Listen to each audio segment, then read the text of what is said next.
Hey USers, today's gonna be sort of a trade recap of how I traded today.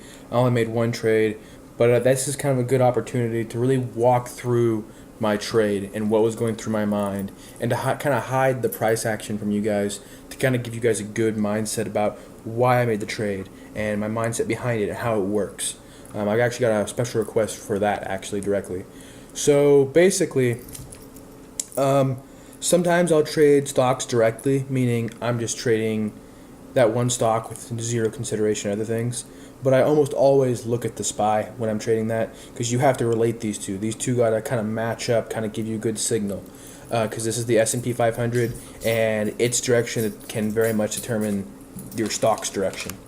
So anyways, I'm looking at MOMO, and I made a trade on MOMO. I actually shorted it, and it went really, really, really well. But basically what happened was, so I'm watching this stock, and it's kind of coming down a little bit. It's like whatever. Didn't really come to the 200 SMA, so that's not a big deal. The 50's right there, but you can't, especially in the morning, the 50's not as important. Later on in the day, it becomes important on certain stocks. But anyways, so I'm just sitting here. Sorry, my dog's making noise. Anyway, so I'm sitting here and I'm watching the SPY, and the SPY is just ripping. And it's okay if the stocks be bullish, like the SPYs be bullish, a whole day. But it needs really good pullbacks. It needs to have kind of a smooth motion to it. But the SPY is just bam, bam, just punching through levels. I mean, punch through the pre-market highs, and it just green bar after green bar. And this thing was just kind of moping around. It did have a good push, but I realized it was going to go. So it broke these highs. So I'm watching it, right? We're watching. I kind of see it come up to the 80, pulls back some, and then it starts popping back up. It hasn't really given me confirmation, and it kind of it's holding. It's forming. Oh, let's go back. Sorry.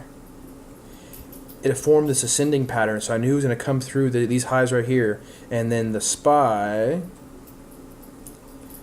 was doing the same thing.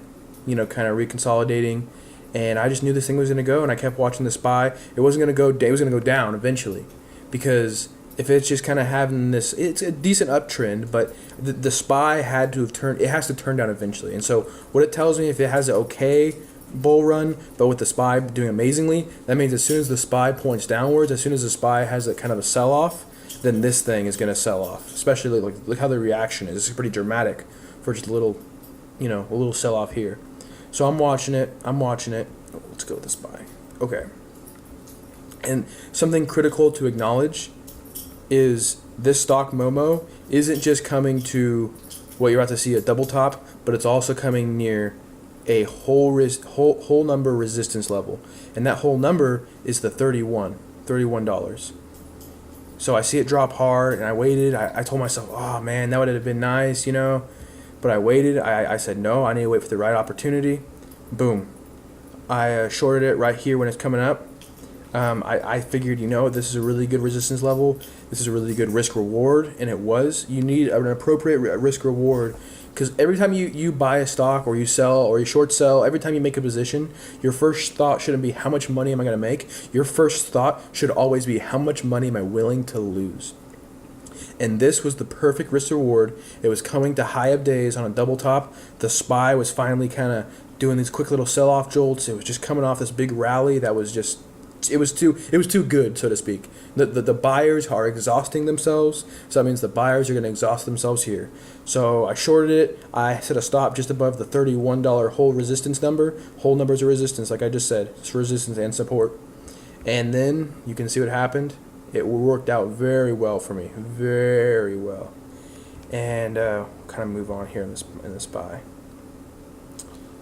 These pops really forced this thing to sell off. It sold off really well here. If the SPY would have tanked bad, oh my gosh, it would have been a phenomenal trade, because this thing was ready to just sell off. But it didn't. But still, I got a really good trade. It was really profitable. I sold right here, so this kind of created a temporary support. So I sold right here. And then I sold. I didn't sell. I bought. So I covered here. I shorted here, and I covered here. That's what I meant to say. Covered half here, and I covered the other half down here.